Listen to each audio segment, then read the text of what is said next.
नमस्कार दोस्तों, आप सभी का स्वागत है आपके अपने YouTube चैनल मैथ तूफान स्टडी पर। दोस्तों आज की इस वीडियो में बात करेंगे क्लास 10th यानी बिहार बोर्ड का दोस्तों जो एग्ज़ाम होने वाला है 14 फरवरी 2024 से शुरू होगा। तो उसका दोस्तों ये हिंदी का मॉडल पेपर है, ये तीसरा मॉडल सेट है BBD का। दोस्तों आप इस वीडियो को पूरा देखिए और अपना तैयारी को आजमाइए जो कि आपका कितना सही हो पा रहा है। इस बार भी दोस्तों ऑब्जेक्टिव क्वेश्चन यानी वस्तुनिष्ठ प्रश्न 100 नंबर का आने वाला है। 100 उठो, ठीक है, एक क्वेश्चन 1 नंबर, 100 क्वेश्चन 100 नंबर का। तो चलिए शुरू करते हैं बिना देरी किए हुए वीडियो को, और वीडियो का पूरा देखिए और अपना जो है कितना प्रतिशत आप ला पा रहे हैं, कितना नंबर आप ला पा रहे हैं उसको कमेंट करके बताइए। चलिए शुरू करते हैं। पहला प्रश्न है कि हजारी प्रसाद द्विवेदी का जन्म कब हुआ था। तो हजारी प्रसाद द्विवेदी का जन्म दोस्तों 1907 ईस्वी में हुआ था, याद रखिएगा, हजारी प्रसाद 1907, ठीक है, हजारी प्रसाद जन्म 1907। दूसरा प्रश्न है दोस्तों कि मंगम्मा को किससे विवाद था। तो मंगम्मा को दोस्तों बहू से विवाद था, याद रखिएगा, दही वाली मंगम्मा जो कहानी है उसमें किससे विवाद हो गया था, वो बहू से विवाद था मंगम्मा। तीसरा प्रश्न है दोस्तों अमृत का पर्याय यानी अमृत का पर्यायवाची क्या है। तो अमृत को हम लोग सुधा भी कहते हैं, यानी सुधा भी उसका पर्यायवाची शब्द है, अमृत का सुधा, ठीक है। चलिए चौथा प्रश्न अपना क्या है, चौथा है कि अहंकार का पर्यायवाची क्या है। अहंकार आपको दिखाई नहीं दे रहा होगा क्वेश्चन, और 2-4 ठो नहीं दिखाएगा, उसके बाद से साफ है, इसमें थोड़ा सा गड़बड़ हो गया। अपना वीडियो का क्वालिटी बढ़ा लीजिए तब दिखा जाएगा, और नहीं तो हम जो बोल रहे हैं सुनिए और थोड़ा देर बाद ठीक हो जाएगा। चलिए अहंकार का पर्यायवाची क्या होगा दोस्तों, अहंकार का हो जाता है घमंड। घमंड और अहंकार उसी को न कहते हैं, एक की बात है, यानी एक ही चीज़ का दो नाम उसी को पर्यायवाची बोलते हैं, ठीक है। तो अहंकार का पर्यायवाची घमंड भी है। तो आकाश का पर्यायवाची क्या है, आकाश का पर्यायवाची हम लोग गगन भी बोलते हैं आकाश को, तो आकाश का पर्यायवाची गगन हो जाएगा। चलिए बढ़ते हैं आगे, जल्दी से इस वीडियो को ख़त्म करते हैं और वीडियो में आप अपना रैंक कितना ला रहे हैं उसको कमेंट करके बताइए। चलिए आगे आइए, अपना छठा प्रश्न है यानी विशेषण जिसकी विशेषता बताता है उस संज्ञा को क्या कहा जाता है, ठीक है, उस संज्ञा को क्या कहा जाता है। तो उस संज्ञा को दोस्तों कमेंट करिए, क्या कहा जाता है, विशेष कहा जाता है। क्या कहा जाता है, विशेषण जिसकी विशेषता बताता है उस संज्ञा को विशेष कहा जाता है, ठीक है, विशेषण न मारिएगा, विशेष, ठीक है। तो चलिए आगे आगे है कि नगर का विशेषण निम्नलिखित में से कौन है। नगर का विशेषण कौन सा हो जाएगा, नगर का विशेषण नागरिक, क्या, नगर का विशेषण नागरिक। यहाँ ध्यान दीजिए, कुंवर नारायण कवि है।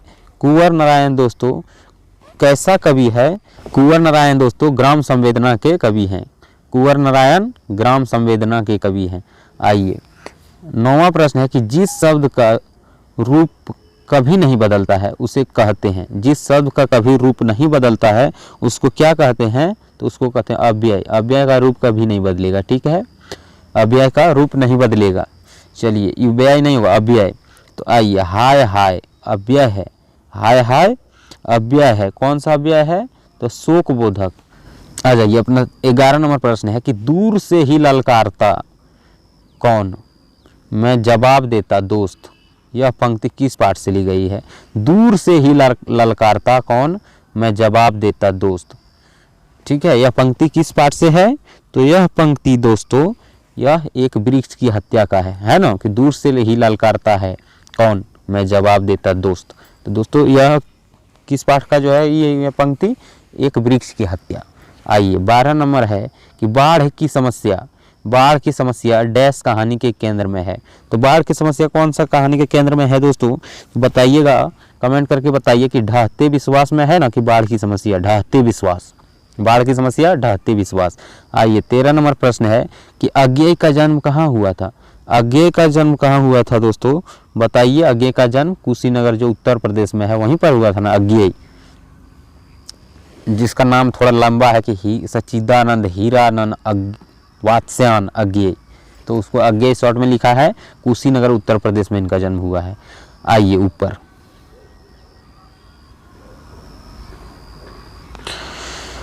हिरोशिमा कविता के कवि कौन है। हिरोशिमा कविता के कवि दोस्तों यही आपको अभी बताया, इनके सच्चिदानंद हीरानंद वात्स्यायन अज्ञेय। तो हिरोशिमा यही अज्ञेय जी लिखे हैं, ठीक है।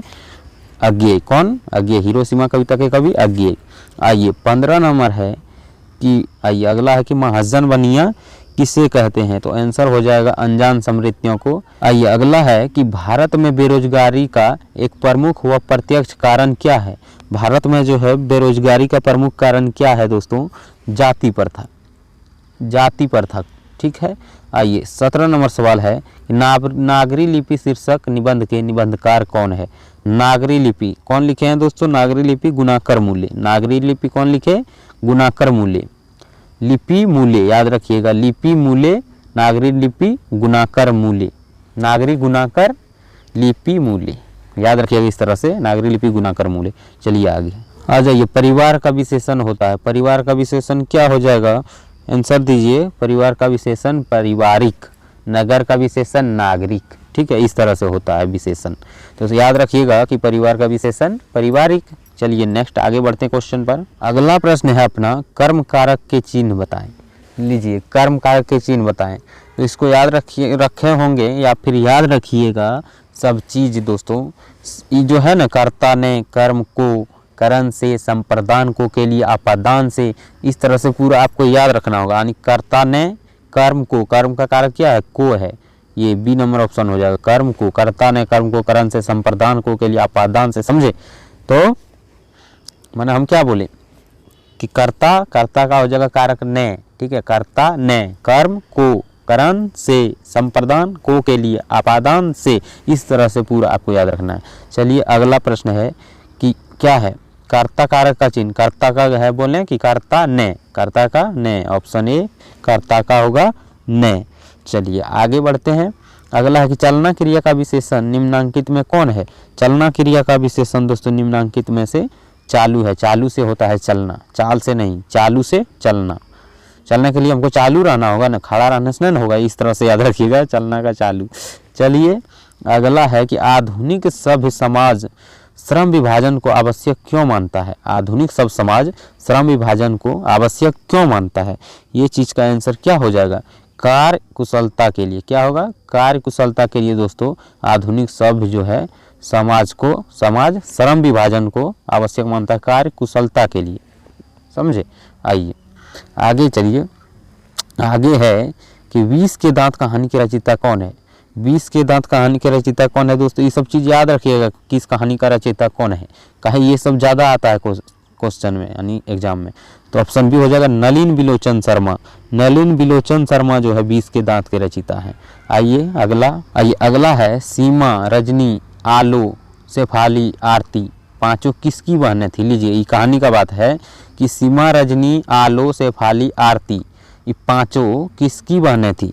तो पांचों दोस्तों किसकी बहनें थी? खोखा की बहनें थी, ठीक है, खोखा की बहनें थी। याद रखिएगा 5 बहनें किसकी थी? खोखा की। चलिए अगला है कि बहादुर से मार खाकर भैंस भागी भागी किसके पास चली गई? बहादुर से मार खाकर भैंस भागी भागी किसके पास चली गई? माँ के पास चली गई। चलिए नेक्स्ट कहता है कि बहादुर अपने घर से क्यों भागा था? तो बहादुर अपने घर से क्यों भागा था दोस्तों? बहादुर अपने घर से इसलिए भागा था कि माँ की मार के कारण। क्या? तो भैंस को मार दिया था तो माँ उसको पीटबे करती, इसलिए माँ की मार के कारण से जो है बहादुर घर से भागा था। चलिए नेक्स्ट, मैं शब्द निम्नलिखित में कौन सा है? मैं शब्द दोस्तों निम्नलिखित में कौन सा है? तो मैं क्या है? सर्वनाम है। मैं क्या है? सर्वनाम। चलिए अगला है कि निम्नांकित में अन्य पुरुष कौन है? निम्नांकित में अन्य पुरुष कौन है? तो पुरुष हो जाएगा वह, मैं, हम, आप। इसमें हम किसी को पुरुष नहीं कह सकते हैं। क्यों? क्योंकि स्त्री भी मैं बोलती है और पुरुष भी मैं बोलते हैं, ठीक है। स्त्री भी हम बोलती है और स्त्री भी बोलती है आप, लेकिन दोस्तों वह जैसे बोलेगी, वह जैसे बताकर, तो वो पुरुष हो जाएगा। यह रहता तो स्त्री, समझ गए। चलिए आगे 30 नंबर क्वेश्चन है। 100 क्वेश्चन है दोस्तों, थोड़ा सा आप वीडियो को धैर्यपूर्वक देखिए। यह मॉडल सेट है। प्रश्न जो है न्यू पैटर्न पर आधारित है, 2024 एग्जाम के लिए इम्पोर्टेंट है, तो इसको पूरा आप देखते रहिए। आइए 30 नंबर है कि कान भरना मुहावरे का अर्थ है। ये सब थी दोस्तों, ये वाला मुहावरा तो पूरा फेमस है, हर जगह चलता है, गांव शहर हर जगह चलता है। कान भरना यानी पीठ पीछे शिकायत करना, इसका यही ना मुहावरा का अर्थ होगा। क्या होगा? पीठ पीछे शिकायत करना। ये कान भरना तो हर जगह चलता है, सबको पता है। चलिए अगला प्रश्न है कि कमर टूटना। कमर टूटना का दोस्तों क्या है मुहावरा का अर्थ? कमर टूटना का क्या हो जाएगा? निरुत्साह होना। ठीक है, कमर की हड्डी टूटना ये सब नहीं मार देना है, चोट लगना। कमर का टूटना मैंने वो अर्थ के साथ बोल रहा है कि निरुत्साह होना, समझ गए। आइए अगला है कोल्हू का बेल होना। कोल्हू का बेल होना सही अर्थ क्या है? कोल्हू का बेल होना का सही अर्थ हो जाएगा लगातार काम में लगे रहना। कोल्हू का बेल दोस्तों लगातार काम में लगा रहता है, ऑप्शन बी हो जाएगा। कोल्हू का बेल होना उन्होंने लगातार काम में लगे रहना। अगला है 33 कि मैक्समुलर ने डैश वर्ष की अवस्था में लीपजिंग विश्वविद्यालय में संस्कृत का अध्ययन प्रारंभ किया। मैक्समुलर दोस्तों मैंने कितने उम्र से जो है लीपजिंग विश्वविद्यालय में संस्कृत का अध्ययन करना शुरू किया? तो इसका आंसर हो जाएगा 2 साल का था उसी इसमें से। हे प्रभु, चलिए आगे आइए 34 नंबर। स्वामी विवेकानंद ने क्या है वेदांतियों का वेदांती किसे कहा है? स्वामी विवेकानंद ने दोस्तों वेदांतियों का वेदांती मैक्समुलर को ही कहा है। किसको कहा है? Max Muller, option C. आइए रामविलास शर्मा का जन्म कब हुआ था? 35 नंबर सवाल है, रामविलास शर्मा का जन्म कब हुआ था? तो रामविलास शर्मा का याद रखिएगा कि 10 अक्टूबर 1912 ईस्वी में हुआ था। कब हुआ था? 10 अक्टूबर 1912 ईस्वी में। आइए 36 नंबर प्रश्न है, नायक शब्द का स्त्रीलिंग रूप क्या है? नायक का स्त्रीलिंग क्या हो जाएगा आप ही बताइए? नायिका होगा, शिक्षक का शिक्षिका होगा, अध्यापक का अध्यापिका होगा, तो नायक का नायिका होगा। ठीक है, यहाँ तक आपको कोई दिक्कत नहीं हुआ होगा ये हमें उम्मीद है। चलिए 37 नंबर प्रश्न है कि जेठ का स्त्रीलिंग रूप क्या है? जेठ का स्त्रीलिंग रूप दोस्तों जेठानी है। क्या है? जेठानी, जेठ का जेठानी। आइए 38 नंबर प्रश्न है, कहा था कि निम्नलिखित में से पुल्लिंग कौन है? लपट, लालच, लत, लाश। बताइए पुल्लिंग कौन है दोस्तों इसमें से, चारों में से? ऑप्शन बताइए। लपट, लत, लता तो स्त्रीलिंग है, लाश भी स्त्रीलिंग बन जाता है दोस्तों, लाश को कहते हैं स्त्रीलिंग, और लपट भी यानी कि लालच दोस्तों पुल्लिंग है। क्या है? लालच पुल्लिंग होता है। तो चलिए आगे आ जाइए 39 नंबर प्रश्न है कि प्रगतिशील साहित्य का संबंध है। प्रगतिशील साहित्य का संबंध कौन सा है? बौद्ध दर्शन से, वेदांत दर्शन से, मार्क्स के विचारों से? नहीं, इनमें से कोई नहीं। प्रगतिशील दोस्तों साहित्य का संबंध इनमें से किसी में से नहीं है। ठीक है, ऑप्शन डी। आइए 40 नंबर प्रश्न है कि अविनियो फ्रांस का एक प्रमुख रहा है। अविनियो जो दोस्तों कहानी वाला था, अविनियो जो था दोस्तों वो कला केंद्र का था। कौन? तो अविनियो फ्रांस का एक प्रमुख कला केंद्र था। क्या? कला केंद्र रहा। चलिए आगे आइए 41 नंबर प्रश्न है कि बिरजू महाराज ने ठुमरियाँ किससे सीखी थी? तो बिरजू महाराज ने दोस्तों ठुमरियाँ अपने अम्मा से सीखी थी। क्या? अम्मा से। चलिए 42 नंबर है कि मित्र शब्द का भाववाचक संज्ञा क्या है? मित्र शब्द का भाववाचक संज्ञा दोस्तों मित्रता होगा। भाव से बोलेंगे क्या? मित्रता। मित्र का भाववाचक भाव क्या है? मित्रता है। चलिए ऑप्शन बी सही हो गया। 45 है कि भाववाचक संज्ञा का उदाहरण है। भाववाचक इसमें से भाव कौन है? सर्दी, लड़की, बहन, घड़ी। तो इसमें भाव हम क्या कहेंगे? भाव क्या कहेंगे दोस्तों? सर्दी। 44वां प्रश्न है कि धनुष का पर्याय क्या है? धनुष को और क्या नाम है? धनुष को हम लोग और क्या कह सकते हैं? जल्दी से आंसर कमेंट करिए। क्या हो जाएगा? ऑप्शन ए चाप। धनुष को हम लोग चाप भी कहते हैं, चाप, धनुष। पर्वत का पर्यायवाची क्या होगा? पर्वत को और क्या हम लोग बोलते हैं? पर्वत को और क्या बोलते हैं? गिरि माने पर्वत, क्या? गिरिधर, पर्वतधारी। ठीक है। चलिए 46 नंबर है कि मैदान में सभा हो रही है।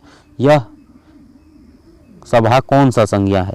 तो लीजिए संज्ञा, मैदान में जब सभा होता है दोस्तों, कोई भी सभा, तो उस समूह में होता है सभा। ठीक है, एक आदमी से सभा नहीं होता है, तो ये क्या हो जाएगा? समूहवाचक संज्ञा होगा। सभा क्या होता है? समूह में होता है। एक आदमी सभा नहीं है होता है, उसको सभा नहीं कहेंगे। जब आदमी जमा होता है समूह में और सभा होता है उसको कहते हैं सभा। तो कौन सा संज्ञा है? समूहवाचक संज्ञा है। चलिए आगे 47 नंबर प्रश्न है कि बिस्मिल्लाह खां के बचपन का नाम क्या था? लीजिए बिस्मिल्लाह खां के बचपन का नाम क्या था दोस्तों? तो इसका नाम था अमीरुद्दीन। क्या था? Option b Amiruddin. बिस्मिल्लाह खां के बचपन का नाम अमीरुद्दीन था। आइए 48 नंबर कर्मधारय समास है। कर्मधारय समास इसमें से कौन है? आंसर लगाइए। ऑप्शन चंद्रमुखी, चंद्र के समान मुखी जिसका है वो कर्मधारय होगा। ठीक है। आइए 49 नंबर है कर्मधारय समास नहीं है। लीजिए नीलांबर, नीला है जिसका अंबर, ये भी कर्मधारय है। कमल नयन, कमल के जैसा नयन, ये भी कर्मधारय है। क्या है? कृष्ण सर्प, हमको भी नहीं दिख रहा है दोस्तों, थोड़ा सा ही गड़बड़ हो गया है पीडीएफ, समझे। तो ये कृष्ण सर्प क्या है? कृष्ण का सर्प, ये भी नहीं होगा, ऑप्शन बी हो जाएगा, ऑप्शन बी हो जाएगा। चलिए 50 नंबर, प्रेम ऐनी श्री राधिका में कितने दोहे हैं? प्रेम ऐनी श्री राधिका में कितना दोहा है दोस्तों? इसमें 4 दोहा है। कितना? प्रेम ऐनी श्री राधिका 4 दोहा है। आइए 51 नंबर, निम्न में कौन सा उपसर्ग है? निम्न में कौन सा उपसर्ग है? तो इसमें हो जाएगा नी। निम्न में उपसर्ग शुरू में लगता है, प्रत्यय लास्ट में लगता है, तो इसको हम शुरू वाला को हम कहते हैं उपसर्ग।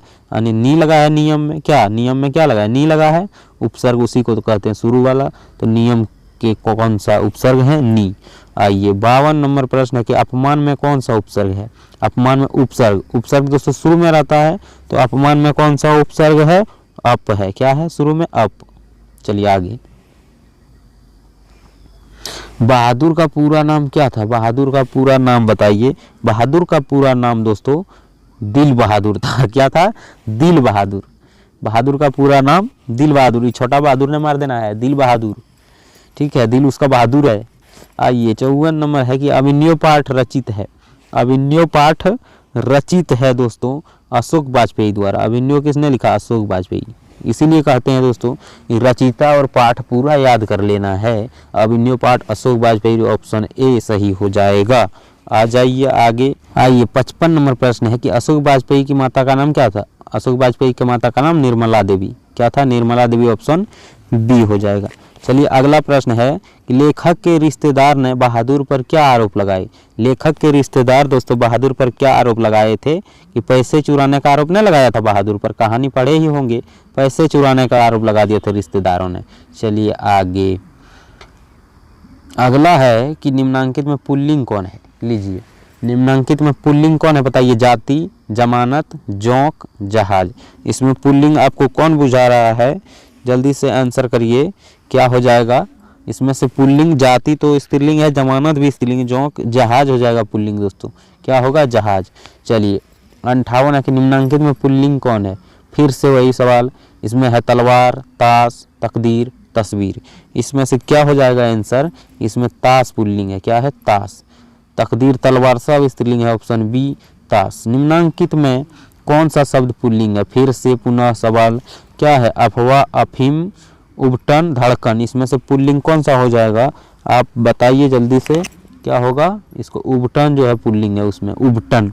आइए 60 नंबर प्रश्न है, रामविलास शर्मा को किस कृति के लिए साहित्य अकादमी पुरस्कार प्राप्त हुआ है? लीजिए रामविलास शर्मा जो है उसको किस कृति के लिए साहित्य अकादमी पुरस्कार प्राप्त हुआ है? तो इसका आंसर हो जाएगा ऑप्शन सी, निराला की साहित्य साधना। इसी जो है यही कृति से उनको साहित्य अकादमी पुरस्कार मिला है, निराला की साहित्य साधना, समझे? निराला की साहित्य साधना याद रखिएगा, साहित्य साधना जो लिखा है इसी से इनको साहित्य अकादमी पुरस्कार मिला। किसको? रामविलास शर्मा को, ठीक है। निराला की साहित्य साधना, इसी में साहित्य अकादमी पुरस्कार भी मिला है। किसको? रामविलास शर्मा को। आपको याद हो गया होगा, उम्मीद है।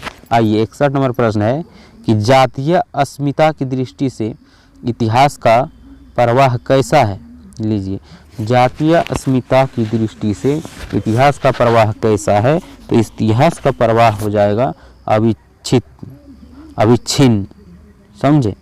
आइए अगला प्रश्न है दोस्तों, अगला प्रश्न क्या है? 62 नंबर है, गुरु नानक का जन्म लाहौर के किस ग्राम में हुआ था? लीजिए अब गुरु नानक का जन्म आपको पता होगा एकदम बिल्कुल आराम से कि इसका जो है तलवंडी में हुआ था। गुरु नानक का जन्म तलवंडी। आइए गुरु नानक किस भक्ति धारा के कवि हैं? गुरु नानक दोस्तों किस भक्ति धारा के कवि हैं? ये निर्गुण भक्त धारा के कवि हैं, निर्गुण। आइए ऑप्शन बी सही हो गया इसका, निर्गुण भक्त धारा के। कौन? गुरु नानक निर्गुण, गुरु नानक निर्गुण, याद रखिएगा। गुरु नानक, नानक देख लीजिएगा, निर्गुण, ठीक है, याद रह गया। किस भक्ति धारा का है? निर्गुण भक्ति धारा का है। देवकन्या में कौन सा समास है? देवकन्या में दोस्तों कौन सा समास हो जाएगा? ऑप्शन बी में है तत्पुरुष समास, देवकन्या तत्पुरुष। आइए 65 है, यथाशक्ति में कौन सा समास है? यथाशक्ति में दोस्तों कौन सा समास होगा? अव्ययी भाव, यथावत शक्ति, अव्ययी भाव, ठीक है। आइए 66 है कि पंत जी के पिताजी का नाम है। पंत जी का पिताजी का नाम क्या है? पंत जी माने वही सुमित्रा नंदन पंत, उनके पिताजी का नाम क्या है? गंगादत्त। पंत जी का गंगादत्त, सुमित्रा नंदन पंत बाप है गंगादत्त, नहीं याद रहेगा? सुमित्रा नंदन पंत बाप है गंगादत्त। आइए 67 नंबर में है कि गीता प्रकाशनी किसके लिए प्रयुक्त है? गीता प्रकाशनी दोस्तों किसके लिए प्रयुक्त है? ऑप्शन डी में दिया हुआ है भारत माता। गीता प्रकाशनी भारत माता के लिए प्रयुक्त है। अब लीजिए 68 नंबर है कि धनानंद की भाषा क्या है? धनानंद की भाषा दोस्तों ऑप्शन बी में जो है कि ब्रज भाषा है। धनानंद की भाषा ब्रज भाषा। 69 नंबर सवाल है कि कवि ने पर्जन्य किसे कहा है? लीजिए कवि ने पर्जन्य किसे कहा है? इसका आंसर क्या हो जाएगा आप बताइए? ऑप्शन सी में है कि बादल। पर्जन्य किसको कहा गया है? कवि ने बादल को पर्जन्य कहा गया है। याद रखिएगा कवि ने पर्जन्य किसे कहा है? बादल को। चलिए अगला है कि निम्नलिखित शब्दों में कौन सा शब्द शुद्ध है? निम्नलिखित शब्दों में कौन सा शब्द शुद्ध है? लीजिए शुद्ध अशुद्ध भी पूछा जाता है। इसमें उच्छ्वास शुद्ध है, ऑप्शन बी में जो दिया है उच्छ्वास। आइए आगे बढ़ते हैं। अगला प्रश्न क्या है देखते हैं। अगला प्रश्न है दोस्तों निम्नलिखित शब्दों में कौन सा शब्द शुद्ध है? फिर वही बात, वही प्रश्न को रिपीट किया है लेकिन ऑप्शन अलग अलग है। इसमें देखकर हमको बताइए कि कौन सा होगा सही शब्द, शुद्ध शब्द कौन सा है? तो ऑप्शन ए में जो दिया हुआ है चरमोत्कर्ष, यही है शुद्ध। आपको लगा होगा, आपको पहले से भी पता होगा। आइए 72 नंबर है कि अमृत का पर्यायवाची है। अमृत का पर्यायवाची सुधा होगा। आपको पहले भी एक क्वेश्चन रिपीट हो गया, इसको याद रखिएगा, इंपॉर्टेंट है। अमृत का पर्यायवाची सुधा होगा। आइए 72 नंबर में है कि चंचला किस शब्द का पर्यायवाची शब्द है? चंचला किस शब्द का पर्यायवाची शब्द है? तो ऑप्शन सी में है लक्ष्मी को हम लोग चंचला भी कहते हैं, लक्ष्मी को चंचला भी कहते हैं। 74 में आ जाइए कि कोशिश का पर्यायवाची शब्द है।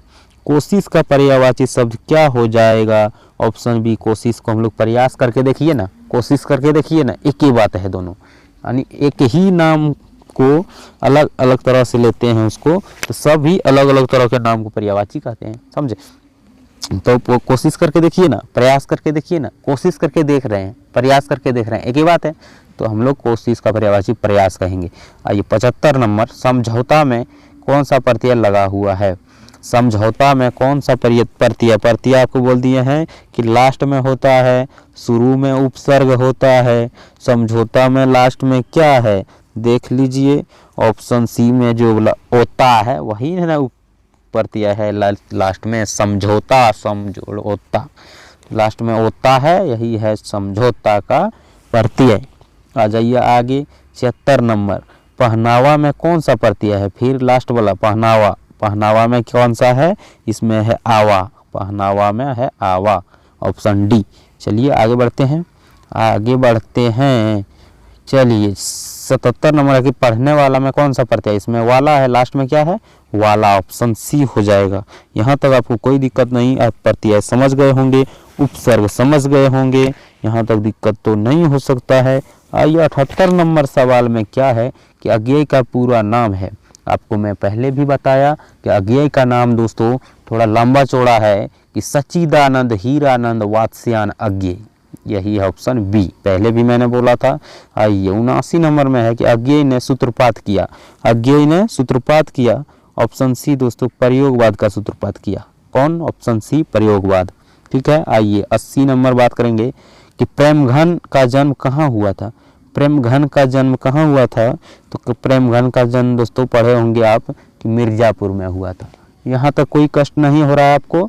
आइए आगे 81 नंबर है कि तार सप्तक का संपादन किया। तार सप्तक का संपादन किसने किया था? तो आपको पता ही होगा कि अज्ञेय ने किया था तार सप्तक। आइए 82 नंबर है कि राजगिरी कौन समास है? राजगिरी कौन सा समास है? राजगिरी हो जाएगा ऑप्शन ए तत्पुरुष समास।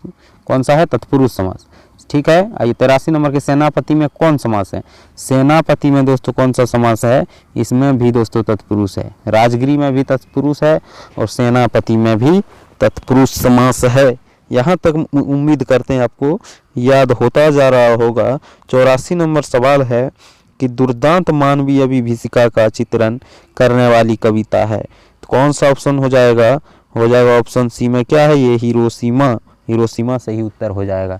चलिए 85 नंबर सवाल है कि शेक्सपियर किस भाषा के कवि थे? शेक्सपियर दोस्तों किस भाषा के कवि थे? इसका ऑप्शन डी हो जाएगा अंग्रेजी भाषा के। शेक्सपियर कौन था? अंग्रेजी भाषा के कवि थे। ठीक है, आइए आगे 86 नंबर सवाल है कि लक्ष्मी के पास कितनी जमीन थी? लीजिए, लक्ष्मी के पास दोस्तों आपको याद ही होगा कि 1 बीघा जमीन था। कितना था? 1 बीघा। लक्ष्मी के पास कितनी ज़मीन थी? तो आप याद कर रखेंगे कि उसके पास 1 बीघा ज़मीन थी। आइए 87 नंबर में बात करेंगे कि दक्षिण अफ्रीका से गांधी जी भारत कब लौटे थे? ये सवाल तो इम्पोर्टेंट है दोस्तों, सबको याद भी होगा कि दक्षिण अफ्रीका से वो 1915 ईस्वी में लौटे थे। ऑप्शन बी, गांधी जी दक्षिण अफ्रीका से भारत कब लौटे थे? तो 1915 ईस्वी में। 88 नंबर के अंधेरा का विलोम। लीजिए, उल्टा शब्द, विलोम है उल्टा, तो अंधेरा का उल्टा उजाला हो जाएगा। ये तो बिल्कुल आसान सवाल है ऐसा कि अंधेरा का उल्टा उजाला। आइए 89 क्या है? अर्थ का विलोम, अर्थ का अनर्थ। ठीक है, आ जाइए बात करेंगे 90 नंबर अनुकूल का विलोम। अनुकूल को होता है प्रतिकूल। ठीक है, अनुकूल का उल्टा प्रतिकूल। Option B. कोई दिक्कत नहीं। अब चलिए 91 नंबर किसके हुंकारों से महलों की नींव उखड़ जाती है? बताइए, किसके हुंकारों से महलों की नींव उखड़ जाती है? ये जनता का जब हुंकार लगता है दोस्तों तो महलों की नींव उखड़ जाती है, जनता। ठीक है, आइए 92 के मेरे बिना तुम प्रभु कविता के कवि द्वारा भाषा तरित की गई है। तो इसका आंसर क्या हो जाएगा? इसका आंसर हो जाएगा ऑप्शन बी, धर्मवीर भारती। क्या हो जाएगा? धर्मवीर भारती। आ जाइए आगे। पपाती बेहोश क्यों पड़ी थी? लीजिए, पपाती बेहोश क्यों पड़ी थी? तो कहानी पढ़े ही थे कि तेज बुखार के कारण वह क्या था? बेहोश हो गया था। ठीक है, चलिए 94 नंबर में है कि दही वाली मंगमा कहानी किस लेखक के द्वारा रचित है? तो दही वाली मंगमा कौन लिखा है? श्रीनिवास ने लिखा है। आपको याद होगा कि श्रीनिवास। कौन? श्रीनिवास। आइए 95 के मेरे बिना तुम प्रभु किस भाषा के अनुवादित हैं? तो मेरे बिना तुम प्रभु दोस्तों जर्मन भाषा का है। आपको याद होगा कि मेरे बिना तुम प्रभु किस भाषा का अनुवादित है? जर्मन भाषा का अनुवादित है। आइए 96 नंबर है कि जनतंत्र का जन्म कविता के कवि कौन है? जनतंत्र का जन्म कविता के कवि दोस्तों कौन है? ऑप्शन डी में जो है रामधारी सिंह दिनकर। ये है जनतंत्र का जन्म रामधारी सिंह दिनकर। जनतंत्र का जन्म रामधारी सिंह दिनकर, इस तरह से याद रख लीजिए। आइए आगे, बात यहीं पर ख़त्म होगा। 97 नंबर पर तो हम लोग पहुंच ही गए हैं कि अधजल शब्द में कौन से उपसर्ग का प्रयोग हुआ है? तो उपसर्ग दोस्तों शुरू में, प्रत्यय लास्ट में। तो अधजल में कौन सा ये उपसर्ग लगा है? तो ऑप्शन सी में जो दिया हुआ है अधजल। अधजल शुरू वाला प्रत्यय, लास्ट वाला शुरू वाला उपसर्ग, लास्ट वाला प्रत्यय। चलिए 98 नंबर। बोलते बोलते दोस्तों उल्टा बोला जाता है। ऐसे मन में सोच रहे हैं कि अधजल में उपसर्ग जो दोस्तों आपको बोलें कि पहले, लेकिन बोला जाता है बोलते बोलते। चलिए खुशकिस्मत में कौन सा उपसर्ग है? फिर यही बात है कि उपसर्ग माने शुरू में क्या लगा है? खुशकिस्मत में शुरू में क्या है? खुश है। क्या है? खुश है। तो आप भी खुश हो जाइए उसमें टिक मार कर कि खुशकिस्मत में कौन सा उपसर्ग है? खुश। आ जाइए 99 नंबर है कि ईश्वर पेटलीकर किस भाषा के कथाकार है? ईश्वर पेटलीकर दोस्तों किस भाषा के कथाकार है? ऑप्शन सी में है गुजराती। यही आंसर होगा कि ईश्वर पेटलीकर गुजराती भाषा के कथाकार है। आइए 100वां सवाल है कि सांवर दैया डैश भाषा में सफल कहानीकार है? सांवर दैया दोस्तों कौन भाषा का कहानीकार है? ये राजस्थानी का है सांवर दैया। सांवर राजस्थानी का। उम्मीद करते हैं 100 सवाल तो मैंने आपको बता दिया और उम्मीद करते हैं इस तरह से आपको याद भी हो गया होगा। और दोस्तों आपका कितना रैंक आया, कितना नंबर लाए, आप क्या तो सही किए, उसको एकदम ईमानदारी पूर्वक कमेंट में लिखिए। और दोस्तों अच्छा लगा है वीडियो तो वीडियो को एक लाइक कीजिए। मैंने अभी तक मैं नहीं बोला कि आप वीडियो को बीच में बोले एक बार कि लाइक कर दीजिए, नहीं, अब बोलते हैं कि अगर अच्छा लगा है तो लाइक कीजिए और चैनल को सब्सक्राइब कीजिए। और दोस्तों बेल आइकन को ऑल नोटिफिकेशन में रखिएगा, काहे से कि जितना वीडियो डालेंगे सबसे पहले तो आप पास पहुँचेगा। ठीक है, और चलिए शेयर करिएगा अपने दोस्तों के साथ और वीडियो को लाइक कीजिए, सब्सक्राइब कीजिए। चलिए मिलते हैं फिर किसी नेक्स्ट वीडियो में, तब तक के लिए बाय बाय।